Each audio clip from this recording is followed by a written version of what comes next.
Today, perhaps more than ever, a man stands at the edge of his own reflection and wonders what separates the spine of granite from the reed that bends at every breeze. In the mirror, he sees the masks he has worn: charming, wounded, invincible, agreeable. And behind them, the one face that doesn't perform. The room is quiet, as if the world itself has paused to watch whether he will pick up his inner tools or abandon them to the dust. He senses an old storm gathering in the chest, the thrum of fear disguised as urgency, the ache for approval dressed as love, the tug of impulse pretending to be freedom. Yet beneath that storm coils a slower river, the ancient current of discipline that carved civilizations and once taught a person to carry fire without burning the village. The strong learn to drink from that river. The weak mouth the thunder and call it destiny. He knows, though not in words, that strength begins where excuses end. The strong man meets the dawn without theatrics, not because the sunrise cares, but because his soul does. He sets the bed in order, sets his breath in order, sets his thoughts in order. He chooses the simplest victory first, the smallest hinge that opens the heavy door. This is not performance. It is priesthood. The temple is ordinary time, and the altar is attention. He trains his attention like a hawk. It returns to the glove, no matter how many shadows flicker in the field. You too have felt how a scattered mind turns a good day into powder. You have seen how a single minute of quiet can tilt the weight of an entire afternoon. If a man cannot hold his focus for 60 heartbeats, how will he hold his word for 60 years? He practices voluntary discomfort the way a blacksmith learns heat, not to worship pain, but to dissolve panic. Cold water. Silence when the throat burns to speak. A walk instead of a ride. The small inconveniences that teach the nervous system to bow instead of break. The weak wait for perfect conditions, harvesting only the fruit that falls into their hands.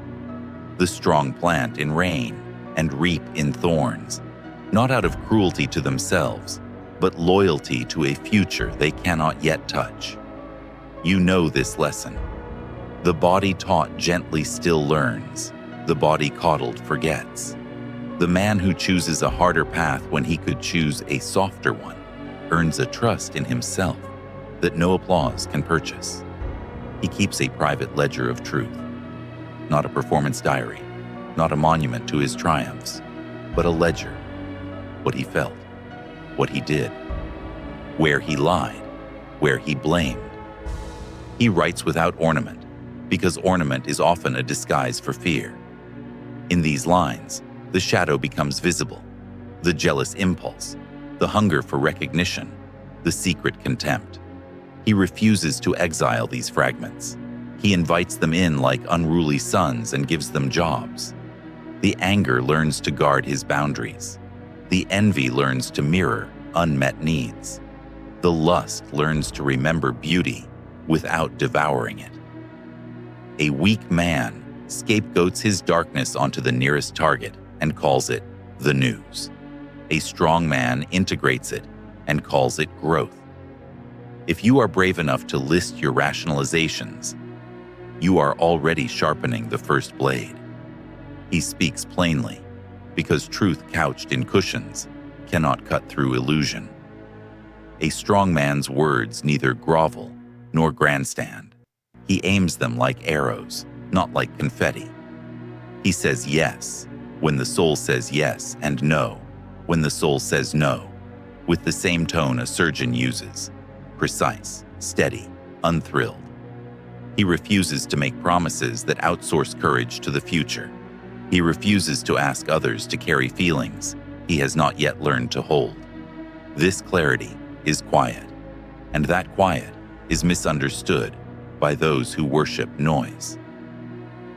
You have seen rooms where the loudest mouth wins for a moment and loses for a lifetime. You have also seen how a single sentence, well placed, reorders the architecture of a conversation. He practices negative visualization, not to invite tragedy, but to unmask attachment. He imagines the job gone, the praise withdrawn, the body aged, the status dust. In that inner theater, he watches the ego panic and then watches something deeper smile. He understands the Stoic oath, to love fate not as a slogan, but as a posture. Amor fati is not surrender. It is mastery of response. The weak try to bargain with weather. The strong learn to sail. When you picture the loss of what you clutch hardest, you loosen the fingers without losing the hand. And then life begins to feel less like a hostage situation and more like a dialogue. He cultivates boundaries as a gardener cultivates hedges, not to hide, but to keep the wildness beautiful. He does not turn his heart into a fortress, only into a house with doors that lock and windows that open. He honors the anima within, the feminine current that softens control into care, without letting it dissolve the masculine frame. He remembers that dominance without tenderness is brittleness, and tenderness without structure is spill. The weak outsource boundaries to tantrums or silent treatments. The strong communicate limits before resentment poisons the well. You know how much peace hides inside a single clear sentence. This works for me, that doesn't. He trains his body as a statement of stewardship, not vanity. The sweat is a prayer for the psyche, a reminder that flesh and spirit share a bloodstream. Muscle is not just strength, it is a treaty with gravity. The weak negotiate with cravings, the strong negotiate with standards. He eats to think clearly, sleeps to be dangerous, moves to remember he has a spine. And when temptation whispers that one skipped ritual won't matter, he smiles at the oldest lie in the world and keeps his appointment with himself. The man who governs his tongue governs his fate. He understands that most quarrels are echoes of unchecked words, and most regrets are born not of silence, but of haste. He treats language like fire, useful when contained, catastrophic when left to spread. So he pauses, breathes, lets the first surge of anger dissolve before shaping response. The weak confuse quickness with power, rushing to fill silence with noise. The strong trust that silence itself is an answer, and often a sharper one. You may recall how many times you wished to retrieve a word once released. The strong man spares himself that sorrow by guarding the gate of his mouth as if it were a fortress of dignity. He refines the art of detachment, not cold withdrawal, but luminous distance. To him, possessions, honors, even relationships are not cages but guests. He welcomes them with gratitude, allows them to stay as long as fate permits, and releases them without protest when their hour ends. The weak clutch, bargaining with impermanence. The strong release, understanding that ownership is illusion and stewardship is truth. Detachment here is not lack of love, but the highest form of it. Love unbound by chains. Think of the freedom that comes when a man can look at what he fears to lose and whisper, "Even if you go, I remain." His discipline is not confined to the external rituals of body and schedule, but extends inward into the turbulent sea of thought. He monitors the inner monologue, cutting short the drama of self-pity, the courtroom of blame, the theater of imagined insults. He knows the psyche is a storyteller, spinning tales from shadows, and he trains himself to question the script. What is the evidence? What is the projection? What is the ego's cry for comfort, masquerading as truth? By practicing this inner discernment, he sharpens the mind into a sword that cuts illusion at its root. You, too, have been captive to spirals of thought that never happened in reality. The strong man liberates himself by refusing to rehearse tragedies that have not arrived. He honors mortality each morning, not morbidly, but reverently. Memento mori, the Stoics whispered, not to curse the day, but to bless it.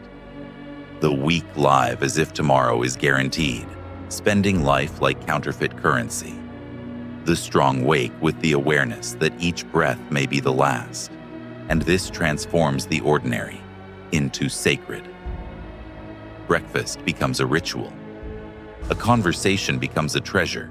Even labor becomes liturgy. The shadow of death gives depth to life as darkness frames light, and when misfortune comes, the strong man does not stagger as if betrayed. He nods, for he has rehearsed this scene in his soul already. He cultivates solitude, not as exile, but as sanctuary. The weak drown in noise to avoid hearing their own thoughts, needing constant distraction to blur the edges of emptiness. The strong withdraw, not to escape the world, but to recharge for it, sitting with silence until silence speaks back. In solitude, he meets his own archetypes: the warrior, the lover, the sage, the fool, and negotiates peace between them. This integration is what Jung called individuation, the unifying of fragments into a whole. Without solitude, the fragments remain scattered, each one fighting for dominance. You have felt it yourself, the sudden clarity after a walk alone, the inner voice emerging once the outer ones fade. Strong men seek this clarity often, for it arms them better than steel. He resists the seduction of constant comparison. In a world engineered to magnify envy, he refuses the bait. He measures himself not against neighbors, but against yesterday's version of himself. The weak chain their worth to the triumphs of others, riding waves of elation and despair, depending on who posts what. The strong man withdraws his identity from the marketplace of comparison. He asks, "Am I more patient today than yesterday? Am I less enslaved by impulse? Am I more capable of love without condition?" These are his metrics. And because these metrics lie beyond the world's applause, he remains steady when the crowd cheers and when it jeers. This steadiness, this calm eye of the storm, is what makes the strong unshakable. He gives freely, not as charity, but as alignment with nature's flow. A tree does not withhold shade, nor a river its water. The strong man knows that withholding breeds scarcity in the soul, while giving multiplies abundance. But he gives without expectation, for gift tied to demand is not gift, but transaction. The weak give only when eyes are watching. The strong give when no record is kept, because the act itself is the record. To walk through life unclenched, to open the hand rather than close it, is a sign of one who has already conquered fear. You have felt the strange freedom that comes after generosity, the paradox that losing something makes you richer.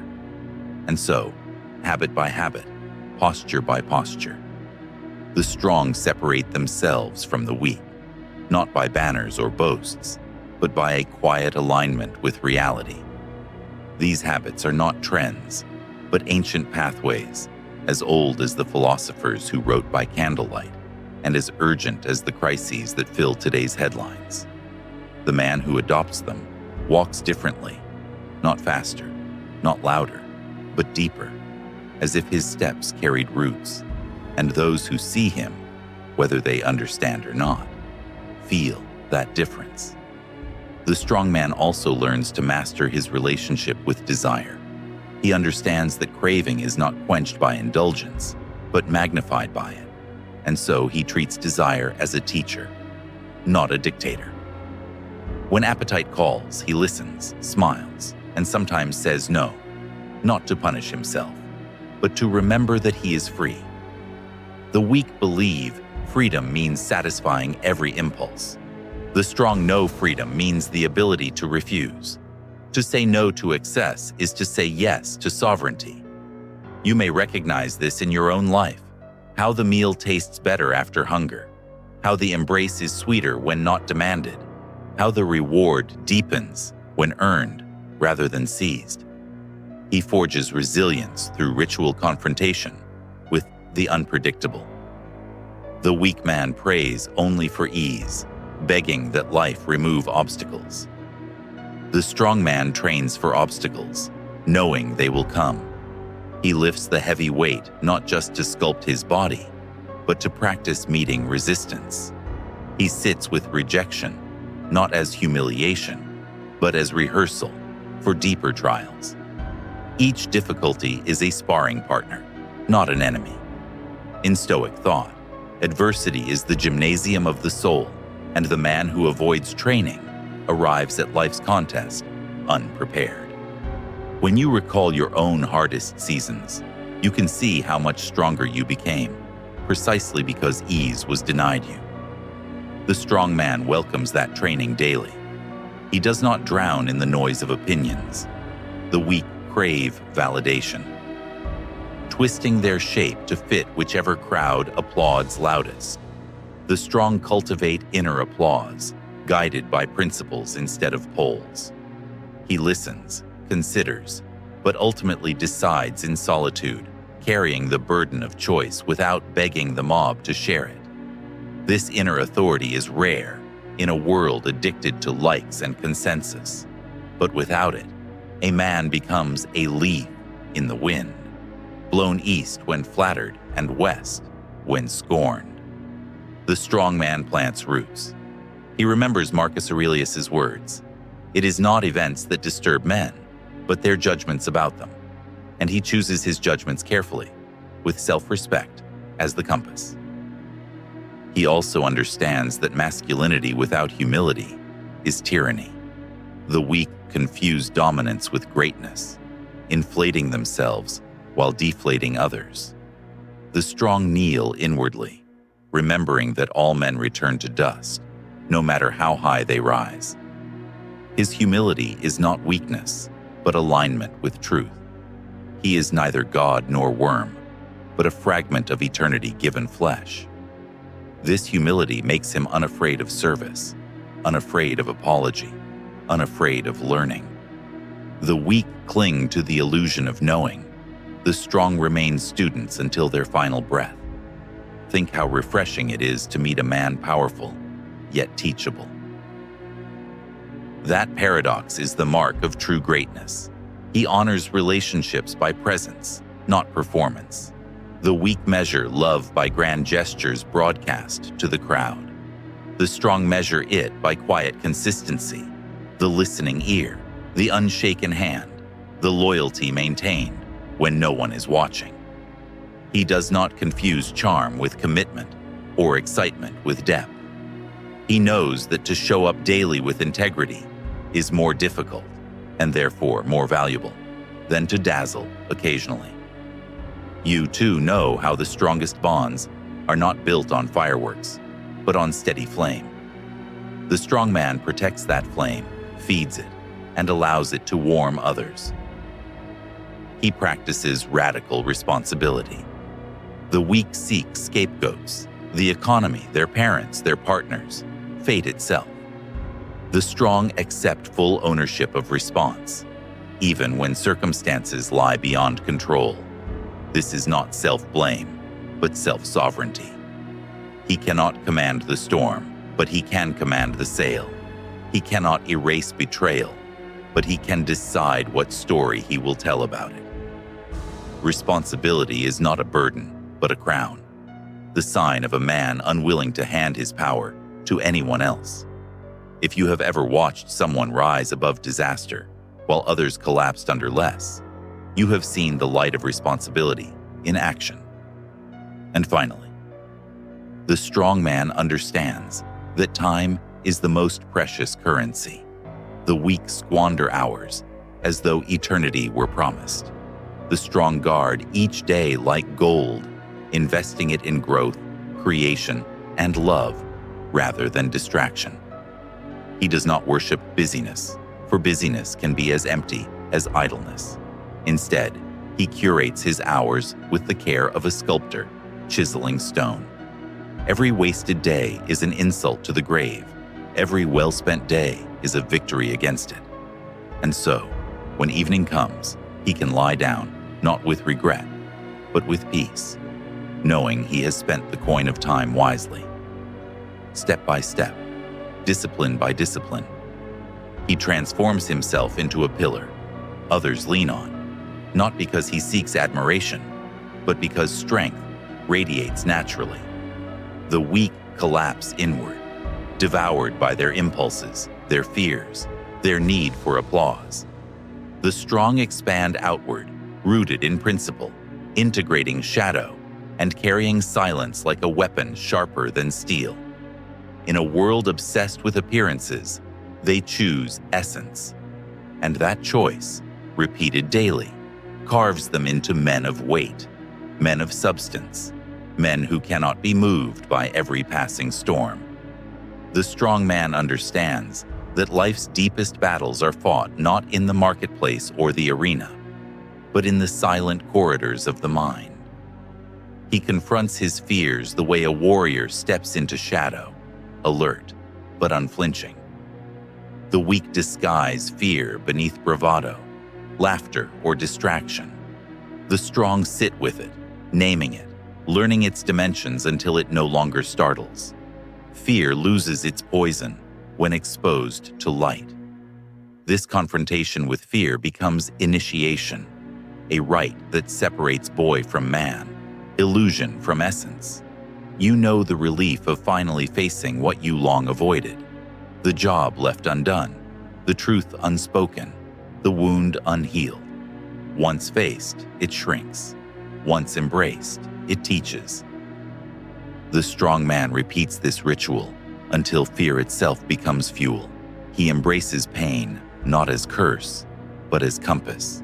The weak spend life running from discomfort, trading long-term strength for short-term ease. The strong recognize that pain is not enemy, but messenger. The soreness after training that signals growth. The ache of honesty that signals liberation. The grief of loss that signals love was real. He does not romanticize suffering, but neither does he run. To him, pain is a lantern, illuminating the precise spot where transformation waits. You have seen how wounds often precede wisdom, how scars mark the places where the soul became unbreakable.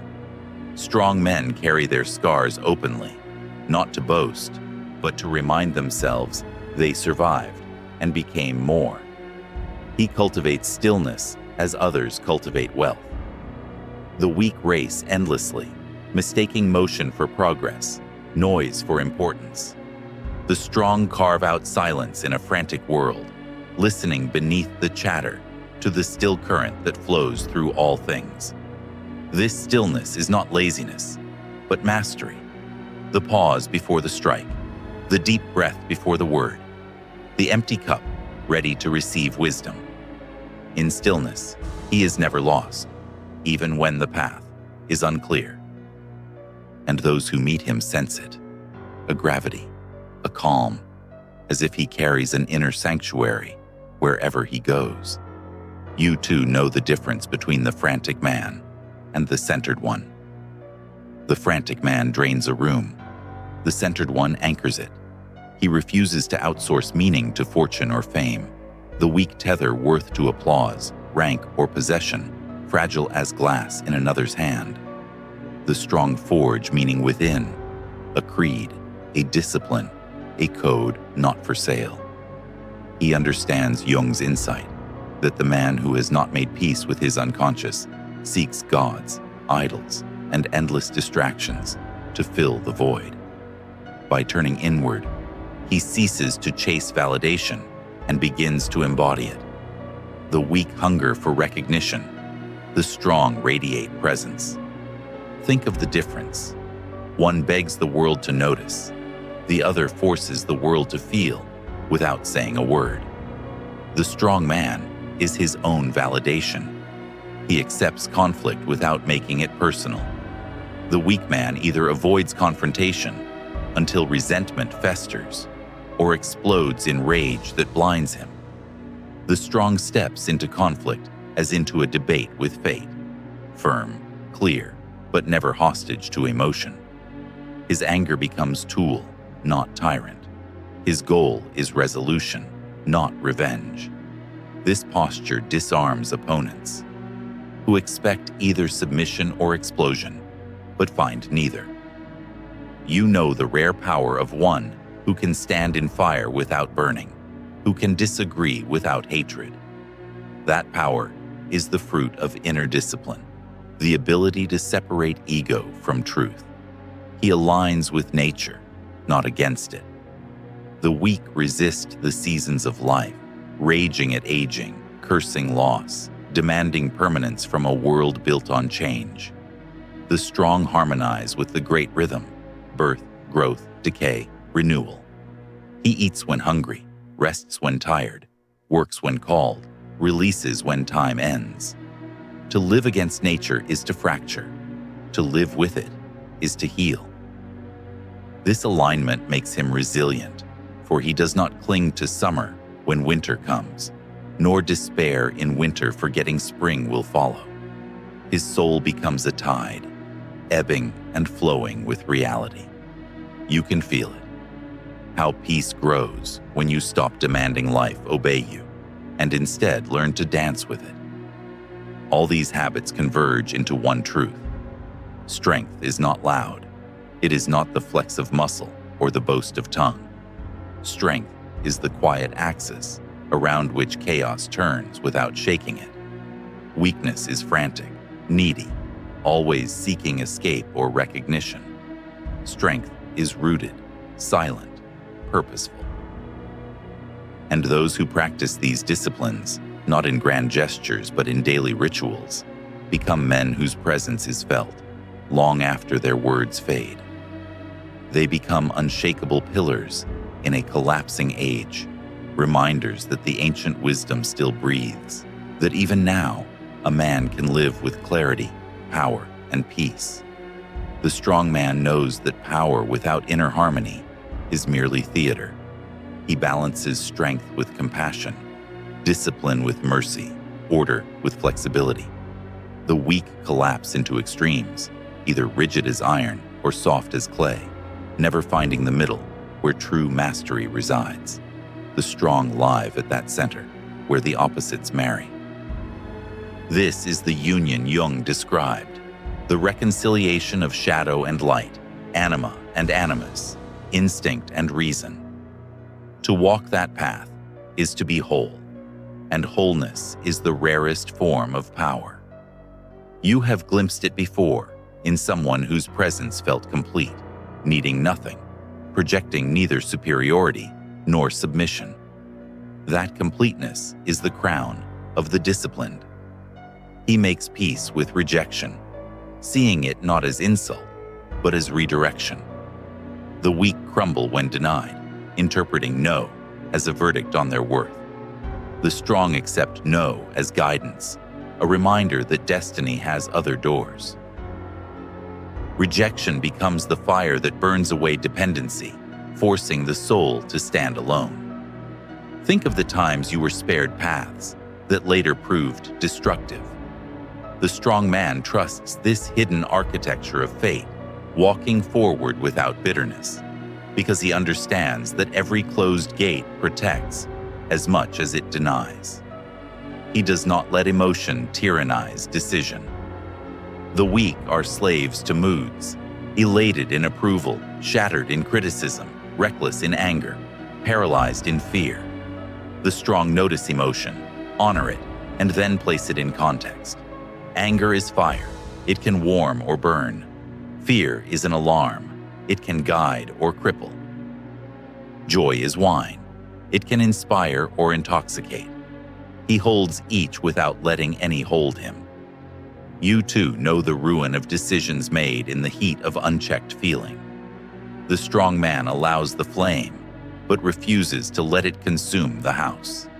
This is self-mastery at its highest, the throne from which true kings rule themselves first. He surrounds himself not with flatterers, but with challengers. The weak crave yes men who inflate ego while hiding truth. The strong seek mirrors that reflect his flaws without distortion. He welcomes critique, even discomfort, because he knows it is sharpening him. Iron sharpens iron, and so he does not fear those who test him. A circle of honest voices becomes his fortress, not because they protect him from pain, but because they prevent him from blindness. Imagine how much stronger you become when you welcome truth, even when it wounds. The weak recoil, the strong lean in. He honors rest as much as exertion. The weak either indulge endlessly or exhaust themselves without wisdom. The strong understand that recovery is part of rhythm. He rests not from laziness, but from respect for the vessel. He withdraws when needed, knowing that a bow always drawn loses its power. This rest is sacred, intentional, chosen. He gives himself to it as he gives himself to labor. And so he returns sharper, steadier, balanced. You know the cost of burning out, of trying to be endless in a finite body. The strong man remembers he is not machine, but soul clothed in flesh, and he honors both. He carries gratitude as shield against bitterness. The weak catalog what is missing, their lives reduced to lists of deficits. The strong catalog what is present, anchoring themselves in abundance. Gratitude does not blind him to injustice, but it keeps him from despair. In the Stoic way, he whispers thanks for breath, for dawn, for struggle even. For struggle is proof he is alive, and life itself is gift. You too can recall moments when gratitude transformed the ordinary into sacred, how suddenly even the smallest details gleamed. The strong man lives in that gleam daily, not waiting for perfection before choosing joy. And so the habits converge into something that cannot be counterfeited. Not wealth, not fame, not muscle or charm, but presence, dense, unshakable, like a mountain against which storms break, but do not move. Weakness is scattered, brittle, frantic. Strength is unified, patient, rooted. The strong man does not need to announce it. Others feel it. He becomes a beacon in an age of distraction, a reminder that discipline is destiny, that mastery is possible, that the soul can still be forged into iron in a world of plastic. The strong man does not merely endure the present. He prepares for the future with a mind untangled from illusion. He does not chase the mirage of control over tomorrow, but he also does not abandon himself to fate like driftwood. Instead, he builds, one steady brick at a time, knowing the house may burn, but refusing to live in ruins before the fire comes. The weak either cling to fantasy or collapse in fatalism, but the strong stand between, eyes open to uncertainty, hands faithful to the work. You have seen this posture before in those who seem unshaken, no matter the storm. They live in readiness, not in panic. He embodies service without servitude. The weak serve only when coerced or when applause is guaranteed. The strong serve because it is in his nature to contribute, to add weight to the scale of good, whether or not anyone notices. His generosity is not loud. It is a quiet architecture, like beams holding a ceiling most never think about. In every action, he chooses to strengthen rather than weaken, to heal rather than wound. This choice, repeated daily, is the mark of one who has transcended ego. For what higher proof of strength exists than to lift others without the need to be seen? He makes mastery of self-expression an art. The weak either suffocate emotions until they rot into bitterness, or spill them unchecked until they poison others. The strong names what he feels, claims it, and channels it. Anger becomes courage, grief becomes tenderness. Love becomes devotion. He does not fear the feminine currents within him, the anima that whispers empathy, softness, intuition, for he knows these do not weaken his masculinity, but refine it. He wields both edges of his nature, the sword of discipline and the cup of compassion. Jung would call this the sacred marriage within, the integration that makes a man whole. He learns to walk away. The weak stay trapped in places, jobs, or relationships that corrode the soul, fearing the unknown more than the poison they drink daily. The strong man recognizes when departure is the truest form of loyalty, to himself, to his calling, even to the other. Walking away is not abandonment.